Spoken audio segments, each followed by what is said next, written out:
मौशी बहरान से गुजर रहा है। पाकिस्तान में रोटी के लाले पड़े हुए, लोगों को गंदुम नहीं मिल रही। अब ये मेडिसिन का फुकदान कह रहे हैं कि होने वाला है। 2 दिन का स्टॉक इनके पास बचा है।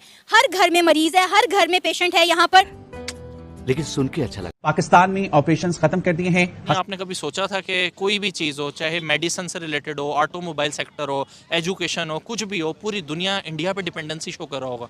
भाई मज़ा आया, और मैं ये जो मज़ा है हिंदुस्तान के हर व्यक्ति को देना चाहता हूं। रिक्वायर्ड है इन जान बचाने वाली अद्वियात के लिए, उसकी किल्लत होने का खतरा सर पे मंडरा रहा है। पहले हमारी बहुत सारी मेडिसिन इंडिया से आती थी, लेकिन इंडिया के साथ तजारत बंद होने की वजह से मेडिसिन की कीमतों में काफी हद तक इजाफा हो गया था। अरे ये जिन्ना हॉस्पिटल है, यहाँ पे तो बिल्कुल भी दवाएं हमें अवेलेबल आज भी नहीं, कल भी नहीं, परसों भी नहीं, पिछले 2 सालों में भी नहीं हमें यहाँ दवाइयाँ मिलती। तो इम्पोर्टेड मेडिसिन जहाँ भी जाए फार्मेसीज में अवेलेबल ही नहीं होती। जो पाकिस्तानी अवाम है वो इम्पोर्टेड मेडिसिन को ज़्यादा प्रेफर करती है। उनका एतबार जो है वो इम्पोर्टेड मेडिसिन पे ज़्यादा है कि क्या करना चाहिए इनके पास? सिर्फ 2 दिन का स्टॉक बचा है, और अगर स्टेट बैंक ऑफ पाकिस्तान की जानिब से पैसे ना दिए गए तो क्या होगा? पैसे तो हमारे मुल्क के पास पहले ही नहीं है। प्यारी समझ गई। हाथ फैला के खड़े हैं कि दे दो, हमें दे दो जी, कतर हमें दे दे, सऊदिया हमें दे दे, हम खुद कुछ नहीं करेंगे, हम मांग मांग के गुजारा करेंगे। वह पाकिस्तान जो 1947 में ये बोल के आजाद हुआ था कि हमें जो एक बड़ी पावर बनना, हमें बड़ा मुल्क बनना है, अब उस पाकिस्तान के ऊपर भाई इतना कर्जा हो चुका है कि घर में आटा नहीं है, गैस नहीं है, खाने को दालें नहीं है। अब उसके बाद भाई बिजली छोड़ो, उनके पास दवाइयाँ तक नहीं है अपनी मरीजों के लिए, उनके पास दवाइयाँ तक खत्म होने वाली है। अब पाकिस्तान को फैलाना पड़ेगा इंडिया के सामने हाथ। दोस्तों बहुत मजा आने वाला वीडियो में, मिलते हैं वीडियो के लास्ट में। में इस वक्त मेडिसिन की प्रोडक्शन कितनी है और क्या जितनी हमें मेडिसिन रिक्वायर्ड है इस वक्त पाकिस्तान प्रोड्यूस कर रहा है या नहीं कर रहा? हाँ जी, मैं बताना चाहूँगा प्रोडक्शन के हवाले से पाकिस्तान में काफ़ी इशू चल रहे हैं मेडिसिन के हवाले से, कि जितनी कंजप्शन है उतनी मेडिसिन मतलब कि प्रोडक्ट भी बहुत कम है। इस हवाले से काफ़ी मेडिसिन आए दिन शॉर्ट रहती हैं, जो रनिंग आइटम्स हैं, जो काफ़ी ज़रूरी है। हालात और सियासी अदम इस्तेहकाम, मारूफ बैन अल-अक़वामी फार्मास्यूटिकल कंपनीज ने पाकिस्तान में ऑपरेशंस खत्म कर दिए हैं। आपने कभी सोचा था कि कोई भी चीज़ हो, चाहे मेडिसिन से रिलेटेड हो, ऑटोमोबाइल सेक्टर हो, एजुकेशन हो, कुछ भी हो, पूरी दुनिया इंडिया पे डिपेंडेंसी शो कर रहा होगा? क्योंकि इंडियन एक वास्ट स्टेट है, वहाँ पे पब्लिक ज़्यादा है, वहाँ पे फॉरेन इन्वेस्टमेंट है, लोगों का इंटरेस्ट पाकिस्तान की निस्बत फॉरेन कंट्रीज़ का इंडिया पर रिलायंस ज़्यादा है, इसलिए वो इंक्लाइंड है इंडियन की तरफ, क्योंकि उनको जहाँ पे ज़्यादा प्रॉफिटेबल मार्केट है। पाकिस्तानी गवर्नमेंट को ये सो कॉल्ड यहाँ पे डिफरेंट इश्यूज़ की वजह से यहाँ पे इन्वेस्टमेंट नहीं आती, क्योंकि गवर्नमेंट उनको फैसिलिटेट नहीं करती, उनको ऊपर टैक्सेस की भरमार की हुई है। कोई फॉरेन फंड लेके आ जाए इधर इन्वेस्टमेंट के लिए तो कोई उसको प्रोटेक्ट करने के लिए तैयार नहीं है। अगर किसी ने इधर फैक्ट्री लगानी है तो कोई उसके 100 NOCs हैं जिनके प्रोसेसिंग के लिए उनको। हमारे यहाँ पाकिस्तान में जो अद्वियात बनाने वाली कंपनीज़ हैं उनके सामने सबसे बड़ा चैलेंज ये है कि गुज़िश्ता कई माह से उनकी LCs नहीं खुल रही हैं, जिसकी वजह से जो खाम माल रिक्वायर्ड है इन जान बचाने वाली अद्वियात के लिए, उसकी किल्लत होने का खतरा सर पे मंडरा रहा है। इस वक्त लगभग आपके पास 2 माह या 3 माह का रॉ मटेरियल मौजूद है for this very important life saving drugs, लेकिन क्या लकूनाज हैं, क्या वजह है कि इंपोर्ट पे क्या पाबंदी लगी हुई है, LCs नहीं खुल रही हैं, जो प्रेशर हम बार बार सुन रहे हैं कि मुल्क में डॉलर्स की तरफ रसाई बड़ी मुश्किल हुई हुई है। तो बैंक्स एक अनसेड रूल के तहत LCs इस वक्त नहीं खोल रहे हैं, लेकिन इसका क्या नतीजा या क्या असर पड़ सकता है हेल्थ केयर सिस्टम? मैं तो समझता हूँ कि 2 दिन का नहीं, 1 घंटे का भी नहीं बचा। यहाँ पे सरकारी जो हॉस्पिटल हमारे ये जिन्ना हॉस्पिटल है, यहाँ पे तो बिल्कुल भी दवाएं हमें अवेलेबल आज भी नहीं, कल भी नहीं, परसों भी नहीं, पिछले 2 सालों में भी नहीं हमें यहाँ दवाइयाँ मिलती। तो इम्पोर्टेड मेडिसिन जहाँ भी जाए फार्मेसीज में अवेलेबल ही नहीं होती, तो हम तो अपनी ही जो है प्रोडक्ट जो यहाँ पे बनाई जाती है मेडिसिन उन्हीं को प्रेफर करते हैं, क्योंकि अवेलेबिलिटी ही ज़्यादातर उनकी होती है। पर जो लोग ज़्यादा हैं वो आकर ज़्यादा इंपोर्टेड को मांगते हैं। अगर इंपोर्टेड ना हो तो वो वाइटामिन भी नहीं खरीदते, वो कहते हैं जी इंपोर्टेड वाइटामिन लेने हमें, यानी कि लोगों की जो हमने देखी है कंसिस्टेंसी जो ज़्यादा है वो इंपोर्टेड की तरफ है, लेकिन मिलती जो है वो ज़्यादा लोकल। जी, इनका फ़रा का कहना है कि मिलती जो है वो हमें एक्सपोर्ट अपनी पाकिस्तान की मेडिसिन हैं, लेकिन जो पाकिस्तानी अवाम है वो इंपोर्टेड मेडिसिन को ज़्यादा प्रेफर करती है। उनका एतबार जो है वो इंपोर्टेड मेडिसिन पे ज़्यादा है कि पाकिस्तान के मुकाबले ज़्यादा अच्छी होंगी। अच्छा, तो आप मुझे बताएंगे पैराडोल की शॉर्टेज हुई हुई आजकल, जो हर कोई कह रहा है, तो आप जब फार्मेसी पे जाती हैं पैराडोल लेने तो आपको क्या आगे से क्या रिस्पॉन्स मिलता है? वो कहते हैं जी पैराडोल तो नहीं है, इसके मुकाबले में पैरासीटामोल है, फेब्रोल ले लें या ये, लेकिन पैराडोल नहीं मिलते। और अगर कीमत की बात की जाए तो आपको पाकिस्तानी मेडिसिन की कीमत जो है वो सस्ती लगती है या फिर महंगी लगती है? पाकिस्तानी मेडिसिन तो सस्ती हैं, लेकिन इंपोर्टेड महंगी भी होती हैं, लेकिन लोग जो है वो उसी को पसंद करते हैं। यानी जो इंपोर्टेड मेडिसिन हैं वो महंगी हैं और एक्सपोर्टेड जो है वो सस्ती, यहाँ पे कहना चाह रही है? कहना है कि जो यहाँ के लोग हैं वो ठीक से मैन्युफैक्चर नहीं करते, बाहर की जो होती है वो ज़्यादा प्योर होती है, इसलिए लोगों का जो मेयार को वो समझते हैं, वो कहते हैं इंपोर्टेड का ज़्यादा। इनका स्टॉक तो बचा है, 2 दिन मैं तो समझता हूँ कि 2 दिन का नहीं, 1 घंटे का भी नहीं बचा। यहाँ पे सरकारी जो हॉस्पिटल हमारे ये जिना हॉस्पिटल है, यहाँ पे तो बिल्कुल भी दवाएं हमें अवेलेबल आज भी नहीं, कल भी नहीं, परसों भी नहीं, पिछले 2 सालों में भी नहीं हमें यहाँ दवाइयाँ मिलती। ये मेडिकल स्टोर है, यहाँ से हर दवाई मिल जाती है, डॉक्टर लिख के दे देते हैं।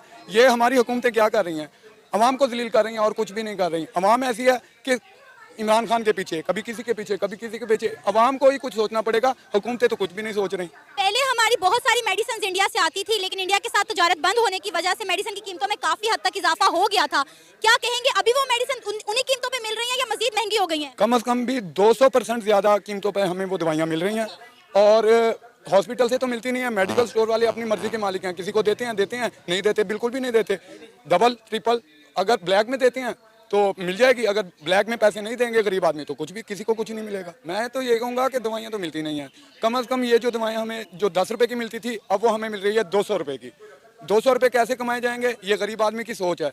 सिर्फ सोच है कि मैं 200 रुपये कैसे कमाऊँगा। हम मास्क बेच के गुजारा करते हैं, कोई रक्षा चला के गुजारा कर रहा है। दवाएँ हम गरीबों को मिलती हैं। जो हमारे हुक्मरान हैं, जो हमारे सियासतदान हैं, वो अपनी बात करते हैं। वो बीमार हो जाएं लंदन, वो बीमार हो जाएं अमेरिका, वो बीमार हो जाए कहीं, वो बीमार हो जाए कहीं। मरती है गरीब अवाम, टैक्स गरीब अवाम भरती है, मरती गरीब अवाम है। हम मुल्क को चलाने वाले, हम सरकारी लोगों की तनख्वाहें हम गरीबों की वजह से वोट लेने के लिए हमारे पास आते हैं, सब कुछ आते हैं। उस वक्त ऐसा होता है कि हम ही उनके सब कुछ हैं, लेकिन जब इलेक्शन हो जाता है, वोट मिल जाते हैं, सीटों की एडजस्टमेंट हो जाती है, वो भाग जाते हैं। हम अब क्या करना चाहिए? इनके पास सिर्फ 2 दिन का स्टॉक बचा है और अगर स्टेट बैंक ऑफ पाकिस्तान की जानिब से पैसे ना दिए गए तो क्या होगा? पैसे तो हमारे मुल्क के पास पहले ही नहीं है। हम लोग, हम अवाम, हमारे सियासतदान, हमारे हुक्मरान सिर्फ और सिर्फ हाथ फैला के खड़े हैं कि दे दो, हमें दे दो जी, कतर हमें दे दे, सऊदिया हमें दे दे। हम खुद कुछ नहीं करेंगे, हम मांग मांग के गुजारा करेंगे। हम हाथ फैलाने वाले, जो कौम, जो उम्मत हाथ फैलाएगी उसका कुछ नहीं बनेगा। जब तक अल्लाह पाक ने कुरान में कहा है, खुदा ने आज तक उस कौम की हालत नहीं बनी ना हो जिसको ख्याल आप अपनी हालत के बदलने का। हम अवाम ही कसूरवार हैं, हम अवाम को ही अपनी हालत बदलने की जरूरत है। सर, पाकिस्तान इस वक्त बदतरीन मौशी बहरान से गुजर रहा है और अब पाकिस्तान की जो फार्मास्यूटिकल मैन्युफैक्चरिंग एसोसिएशन है, उन्होंने कहा है कि हमारे पास सिर्फ 2 दिन की मेडिसिन का स्टॉक बचा है।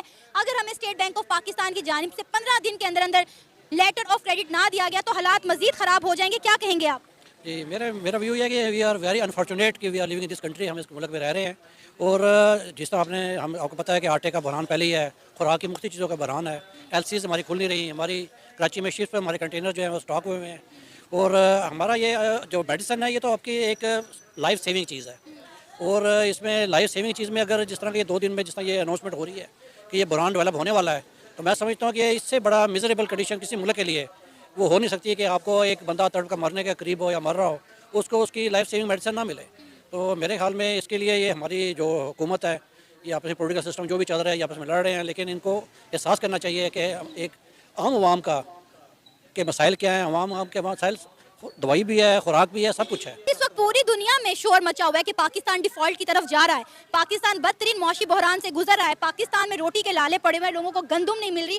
अब ये मेडिसिन का फुकदान कह रहे हैं कि होने वाला है। 2 दिन का स्टॉक इनके पास बचा है। हर घर में मरीज है, हर घर में पेशेंट है। यहाँ पर लोग किस तरह सर्वाइव करेंगे? पहले रोटी के लाले पड़े हुए थे, अब मेडिसिन नहीं मिल रही। जो मिल रही है वो भी आपके सामने, उनकी कीमतें देखें, आप आसमान से बातें कर रही हैं। इसमें मैडम यही डर लगता है कि ये चीज़ें जिस तरह देखी जा रही है, हमारे मुल्क किसी अनारकी की तरफ ना चला जाए, ब्लड शेड की तरफ ना चला जाए, क्योंकि अवाम हमेशा इनोसेंट होते हैं, लोग इनोसेंट हैं, उनको चीज़ों का इल्म नहीं है। और ये जो आपने जिस तरह डिफॉल्ट की बात की है, तो डिफॉल्ट जी दोस्तों, देखा आपने वीडियो भाई कैसे पाकिस्तानी भाई बिल खिला रहे हैं और मतलब कि यार 1947 में इन्होंने बोला था कि हम जो ना भाई एक बहुत ही अच्छा मुल्क बनेंगे, हम जो इस्लामिक पावर बनेंगे, यह बोल के ये आज़ाद हो गए और एक साइड में जाके पाकिस्तान नामक एक देश को इन्होंने बसा लिया। लेकिन उसके बाद जो इनके हालात हुए ना, जो भी मंत्री इनका आया है उसने सिर्फ इनको लूटा है, लूट के पैसा लंदन में चले गए। अब पाकिस्तानी लोग भाई तड़प रहे हैं, कह रहे हैं कि हमें इंडिया जैसी तरक्की चाहिए। भाई इंडिया जैसी तरक्की पाकिस्तान में कहाँ से मिलेगी जब तो तुम लोग चले गए अपनी बोरी बिस्तरा बांध के। अगर पाकिस्तानी मांगे भाई इंडिया से दवाई, क्या इंडिया को दवाई देनी चाहिए, तो प्लीज ये अपनी राय हमें अपनी कीमती राय भाई कमेंट बॉक्स में जरूर बताना, ताकि हम भी उन बातों को पढ़ सके और थोड़ा सा आनंद ले सके। मिलता हूँ आपको अगली वीडियो में तड़पते हुए पाकिस्तानियों के साथ, तब तक के लिए बाय बाय, जय हिंद, जय श्री राम।